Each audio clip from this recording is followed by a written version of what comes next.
Hey everyone, so in this second video in our series of A-Frame, we're going to talk about objects. And a really easy way to learn about objects right off the bat is to go to the Documents page found on A-Frame's website. And if you don't remember where that is, it's aframe.io.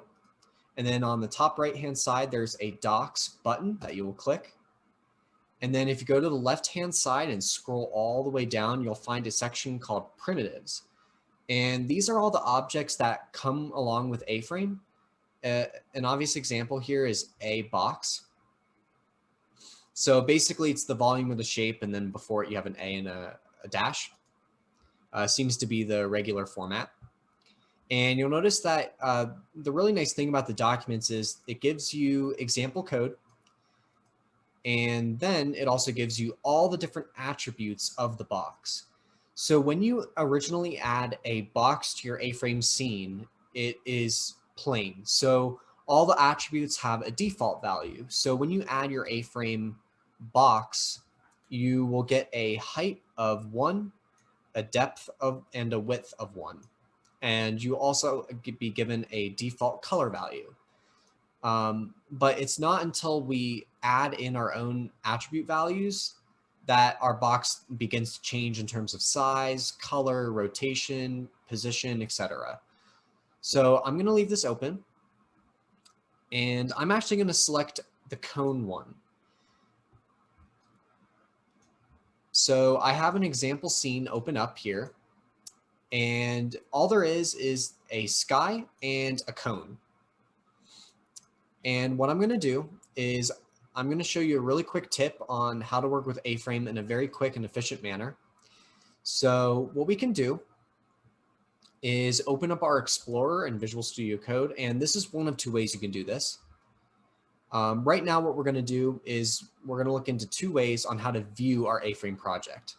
So if you click and drag your A-Frame project file with the HTML extension into your web browser, then you can view your scene. So you'll see our sky, and then we have a cone on the left side.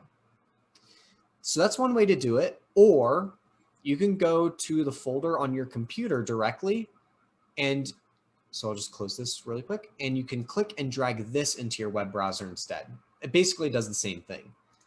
And every time we change something in this file and then save it, if we refresh it, then the change will appear. So let's just do a few examples to show some changes that we can make to our cone. So here's our cone right here on the left side. You'll notice that I've set the position and the color already. So if I get rid of the color attribute that I set there, what you'll notice is when I save and then I refresh this web page, it'll be set to the default value, and the default color value for all your A-frame objects is white. So if I want to change that back to the purple color, I just put that back in. And you're probably wondering where I got this value from in order to get purple. So the best way to show this is to go to a website called htmlcolorcodes.com. So when you're coding with HTML, HTML uses hex values for colors, which essentially looks like a bunch of numbers and letters. So it's just a list of 6 numbers or letters, the numbers ranging from 0 to 9, and then the letters ranging from A to F. So if we want our cone to be green, we can click on this slider here and then select on the palette. So let's say I want a bright lime green. What you'll notice is the value is given here. So if I copy and paste it here where our cone is, and the hashtag has to be in front, that is the standard format for the hex value. So the hashtag and then the 6-digit value, if I save it and then refresh the page, you'll notice it's a bright lime green. Now I can also set other attributes of the cone. So I can change the height, and I can also change the radius of the bottom and the top.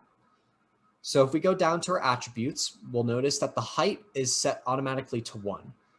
So in order to override that, I can write the height code anywhere in this general area. So I can add it anywhere in here. So I'll put height in between position and color, and then type equals and 2 quotation marks. In the quotation marks, I just add the value that I want the height to be. So if I want it to be twice the height, or if I want it to be 2 units in height, I can do 2. And if I save that and refresh, I get a cone that is twice as tall. Now, what you'll notice is looking further into the documentation, I can change things like the radius top and the radius bottom. So let's go ahead and do that. So after color, I'm going to add radius bottom, and then I'm going to change it to something slightly larger, so 1.5. And then I'm going to add a radius top, and I'm going to set that to 0.25. Okay, so I'm going to save it, and I'm going to refresh this page. And what you're going to notice is the base is going to be a little bit wider, and I think the top of the cone is going to be a little bit wider too. There you go. So the base is wider and the top is no longer has a point. It's a little bit wider than a point. And so that's just a few examples of the things you can do to manipulate an object, but let's try and add our own object. So let's choose a box. Okay, so let's just add a box. So type with the arrow bracket and then a box. And you'll notice that once I start typing, because we have that extension installed, a box, a camera, a circle, they all start coming up, but I want a box. And there you go. So this is adding a box to our scene in A-Frame with all of the default values. So when you go down this list, these are going to be the values for everything of our box if we don't set our own. So if I refresh this page, you'll notice that I get the most default box. It is the color white. The units for its width, depth, and height are all 1, and so on. So if I want to change certain things about this box, I add the attributes within here. So you'll notice that when I add a box, there's 2 A box keywords. Right after the first A box keyword, that is where I add the attributes, not between these angle brackets. That's adding a child object. So we don't want to add them there, and we don't want to add them in this second area. We want to add it here, right after the first A box keyword and before this angle bracket. Just like we did down here with a cone, and just like it is here with sky. So let's change the position so that it is in view of our camera. So I'm going to type position equals quotation marks.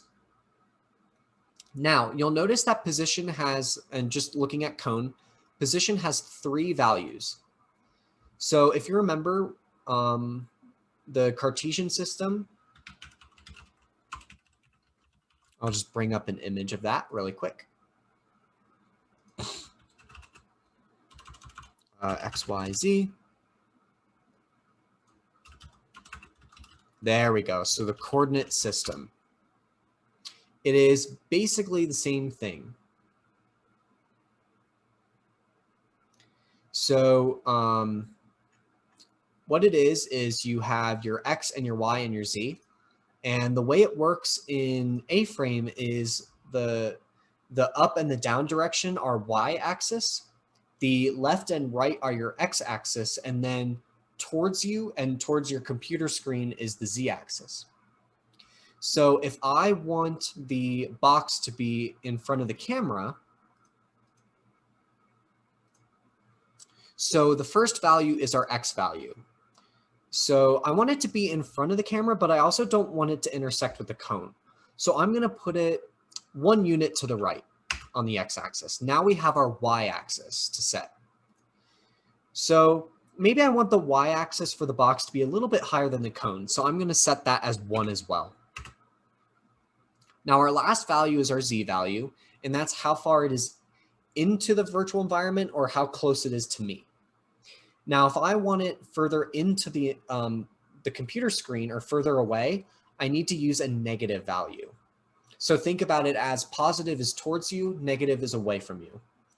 So I'm going to set it equal to about -4, which is the same as the cone. So if I save that and refresh, you'll notice that my box is right there to the right of the cone.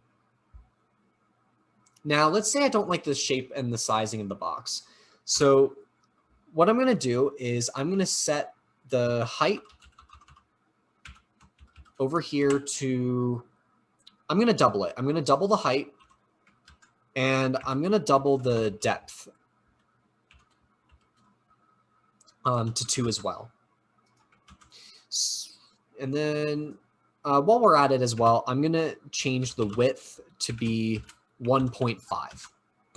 So the box is going to be a little bit wider than it was, but the box is going to be double the depth and it's going to be double the height. So if we refresh, there you go. It's intersecting the cone a little bit, but that's okay. And there's our box. Now, the other thing we can change is the rotation. So rotation equals, and then we add our quotation marks. And it's the exact same thing. So we have our X, our Y, and our Z rotation. However, these are in degrees. And just to make it easier for you to visualize it, oops. This is what it means to rotate around. This is a better image down here. So this is what it means to rotate around an axis. So you'll notice that this circle here is when we rotate around the x-axis. And then there's a circle around the y. And then I guess they didn't put a circle around the z, but it's the same idea. And you're just rotating it around that axis. So if I want my cube, and I'm just going to refresh it. If I want the left edge of the cube right here to be facing the camera, I have to rotate around the y-axis. So if you add a 0, that also doesn't change the axis. So we don't want to change the we don't want to rotate around the x-axis, so we add a 0. And then if we want to rotate it towards me, I add 45 degrees, and then 0 for the z-axis, because we don't want to change that as well. And there you go. So that edge is facing me or facing the camera. But if we want this top corner to face us, then we want to rotate around the z-axis or the x-axis, excuse me. So I'm going to rotate around the x-axis by about 45 degrees as well, just to get the corner facing towards us. And there you go. So there's the corner facing towards us. And don't worry, when you do the activity, you'll get more used to this as well. And then one last thing to do, let's give it a color. So I'm going to type in color equals quotation marks. And I'm going to go to the HTML color codes web page. And I'm going to change it to purple. Now, the other option you have too is if you scroll down further, you can just choose one of these colors. So I click that. And the value is up here. So I copy it, I type a hashtag first, and then I paste it. There you go. I'll close that. And if I refresh it, I get a purple box. So there you go. That's about it for objects. The activity will run you through adding your own objects or replacing them with new ones, changing the color, the position, the rotation, and also scaling it as well. But the other thing too you want to make sure of is if you don't want to limit yourself to just a few objects, make sure to check out the documents page here and look at all the different primitives that you can set. You can even set a plane. You can do an image as well. So you can download your own image into your project folder. So let's click on that really quick. So if you put your image file, like a PNG image, into this folder here where your A-frame project is, you can set it equal to that file, and then you can put your image in your A-frame project, which is really cool. So there you go. That is objects in A-frame. Thanks for watching. If you have any questions, just let me know.